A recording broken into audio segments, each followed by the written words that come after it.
again, everyone. I'm Bob Colt, and we're continuing our conversations in the Lansing School District. We're talking with Kurt Richardson today, a board member, a school board member, Board of Education in the Lansing School District. New, just joined the board. Very impressive with the first board meeting checked off. You know, I think for any school board member, the best thing you do is ask good questions. You don't have to know all the answers, but I think people would be really impressed to watch the first board meeting on video and listen to how you ask probing questions. Talk a little bit about your desire to be on the Board of Education, because it's a job, elected position that doesn't pay any money. It's all volunteer service. Kurt, why did you want to be a Board of Education member? It's a good question, and thank you.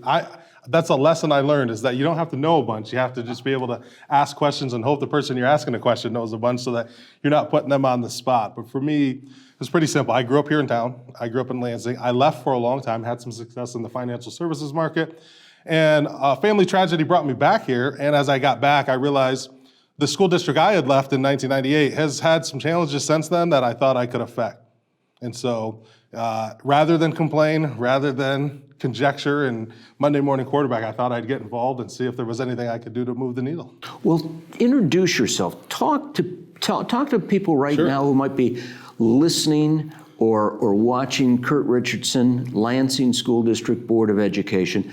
Tell people who you are and your background. It's a fascinating story. Sure. So again, Kurt Richardson, Lansing Eastern class of 1998.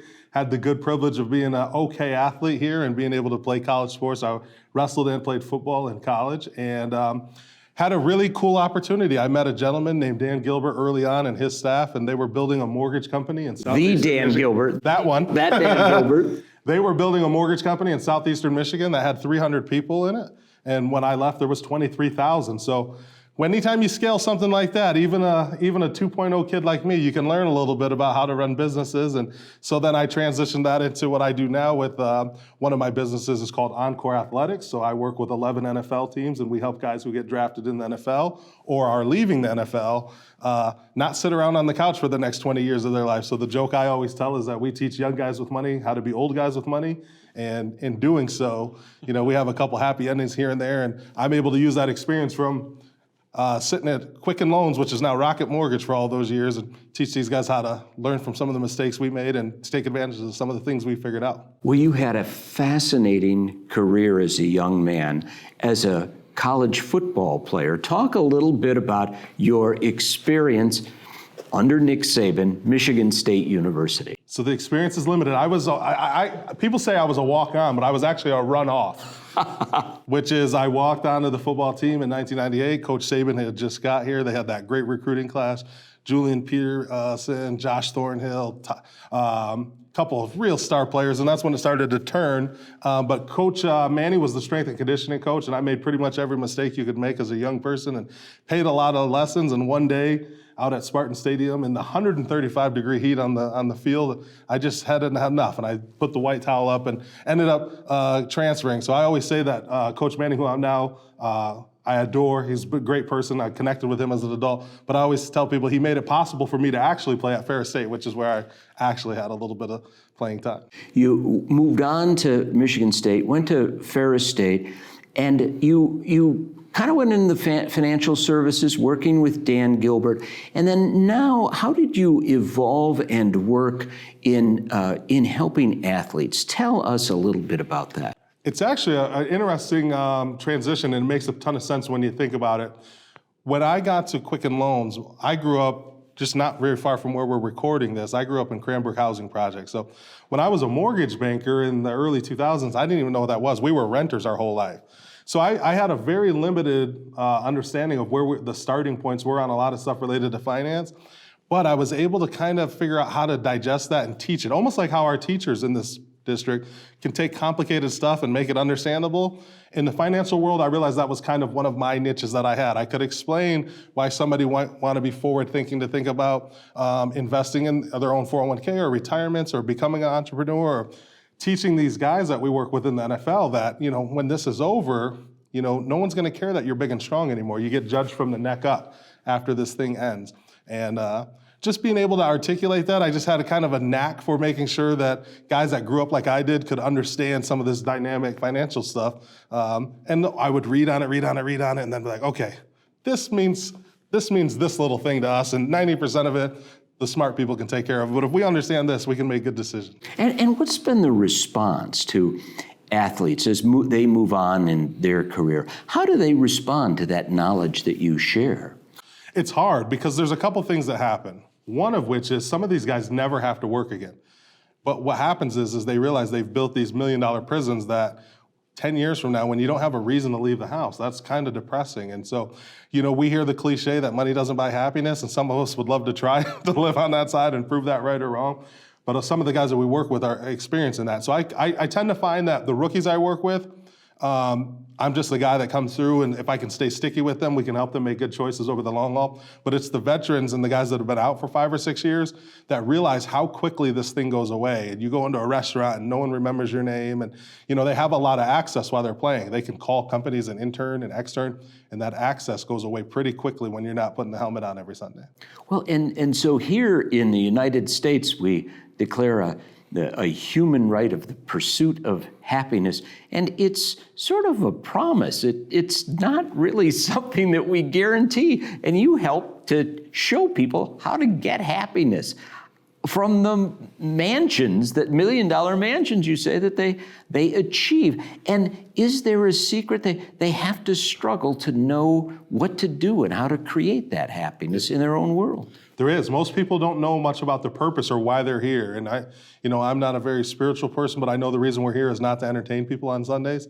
And what's very interesting is when these men have kids, that's when I start to see it click. A lot of them experience what I call extended boyhood, which is you get a blank check one day and you want to stay young as long as you can. But playing in the NFL is not very fun for about 7 of the months of the year. And so they try to squeeze a lifetime of leisure into right about this season right now. So most of the guys, as they get eliminated from the playoffs, will start having a little bit of free time. Just pulling in here, I got a text from a rookie who got his rookie dinner today. I'll show it to you off camera. $30,000 bill at Komodo in Miami was his rookie dinner. A lot of times the rookies have to take guys out. So of course, as the finance guy, I don't like to see that because you can do a lot of investing with $30,000 other than buy shrimp rolls at Komodo in Miami. Well, it's a good problem to have, I suppose. For sure. I'd like to know one day. Let's talk about being on the Board of Education. What do you hope to do? You see the problems in education, public education. How do you get your hands around kind of dealing with some of the issues that are going on? What's your focus? What would you like to do? It's a good question. And I think what's cool about where we're filming this right now is this is a big piece of why I wanted to get involved. And so the average person watching this may not know. We have the CTE Center that's getting ready to kick off. Career in Technical Education. Correct. And I believe I just met the director who was just coming from maybe this room. So, but what people might not know is that funding doesn't come the normal way. It doesn't come from the state or federal government in the typical way that we fund schools. And so we've got to find great people with big hearts and bigger wallets to kind of invest in these kinds of things. And we got to prove people right. We got to prove people right that if we inspire kids and show them a path, the person like me who I got lucky in many ways, but I certainly in 8th, 9th, 10th grade did not see myself doing what I end up doing now. And a lot of times it's hard to be what you can't see. But I could have saw myself as a tradesperson. At the time, Fisher Body was booming in the town, GM was booming in the town. But I didn't really know what that meant. And I didn't have a dad in my house, so we weren't technical people. I wasn't hands-on. The idea that we can teach people about these other paths, because we know that school isn't for everyone, secondary education isn't for everyone, and give them hope and give them purpose, the same thing the athletes need, give them a reason to get up, give them a reason to do well in 8th grade and create that forward thinking, where I have this pathway, versus what happens in many communities, including this one, is we're talking to people who don't see themselves as college bound, and the system's really set up as a conveyor belt to college. You are now in kind of a unique position of leadership. How is it different being in that leadership position? Because I see you sort of diffusing a lot of knowledge that may come in and determining what's important and what you need to act on. How do you prioritize that kind of thing on a Board of Education? So for me, I'm learning, right? I've only had the one meeting, but the first thing I did is I really understand my limits and I understand some of my strengths. And so as I ran, including deciding to run, because it's no easy feat. I think in this town, I think you had to have around 10 or 11,000 votes to win. That's a tall task. And so I created kind of a board of people around me that could give me good insight on what to focus on. So I do lean on that heavily. I also just understand that everyone in here doing this, for the most part, is really looking for the best solution. At this level, you don't see a lot of bickering, which is good, which makes it enjoyable for me. I don't have other aspirations that maybe other people do to do something bigger or longer or greater than this in the political arena. But what's great is that doesn't bottleneck this job. And so prioritizing for me comes down to a couple things. One, what works and can we do more of that? And then what's getting in the way? I think educator apathy and to curriculum and student apathy to curriculum. I think if you look at the Venn diagram I would have learned about at Lansing Eastern, I think that crossover is pretty similar. And if we can do anything to eliminate that, I think that's good. And then there's also strengths. We haven't talked enough, in my opinion, about Kavanaugh. That's a star. We don't talk enough about Posto. We hear, and people are drawn to bad news, as you know, we hear about all the problems in the district, but we have some stars too. And I really want to focus on what can we do to duplicate the things that help them win in other areas. Well, and I think we want to focus on the bright side of things. News tends to have a negative bias, and that's why we're here, right? Talking in this conversation. So when you ran for the Board of Education, what were some of the best bright side things you saw in the Lansing School District? Well, coming in, all I heard about was the teacher exodus, which is real. It's not made up. There are a lot of teachers leaving. 50% plus in the national average have considered a career change, and that's scary to me. But on the flip side, you learn about all these teachers who are 2 feet in still, coming off COVID, which was challenging for a variety of reasons, coming off budget restrictions, and you realize like, oh, for my role, which I think is going to be able to connect some people and with big hearts and big wallets to the systems that are underfunded, or be able to articulate needs where we've done a great job in this district, fantastic at getting extra money when we can. And if I can affect any of that, I think that's good because I bumped into so many people. I was endorsed by the MEA, so they had me in front of a bunch of teachers, men and women who are completely committed to these kids in spite of us as administrators getting in the way, in spite of parents sometimes getting in the way. You've got this group of people that are so fantastic in their calling that they're still bought in. And so the news will tell you about the exodus, but there's just as many people who they're not even at the end of their rope. When I quit and ran out of Spartan Stadium that day and waved the white flag, they don't even have that in their mind. They're not those kind of people. Yeah, well, so teachers are so committed, and we've got great teachers in Lansing. You found that out already, haven't you? Absolutely. Absolutely, and we've got great systems. Our facilities in many ways, I took a lady to lunch during the campaign process who was a substitute teacher, and she was telling me, Kurt, one thing you could do is PR that. A lot of our facilities have been upgraded. Some of there's these digital boards, I think it's called a Star Board, are better than what she is seeing in East Lansing and Grand Ledge, and we don't have enough people talking about that. And part of it is because the questions we get asked are about the negative stuff, and we have real problems to address. And we've got to balance being able to address those needs and really start to compete to keep these students here. The biggest change I've seen from the 25 years ago or so that I had left is that neighborhoods, I think Groesbeck neighborhood's a great neighborhood. That neighborhood used to go Post Oak, Pattongill, Lansing Eastern for years. And I'm sure there's a south side version of that and west side version. Now it goes East Lansing right away.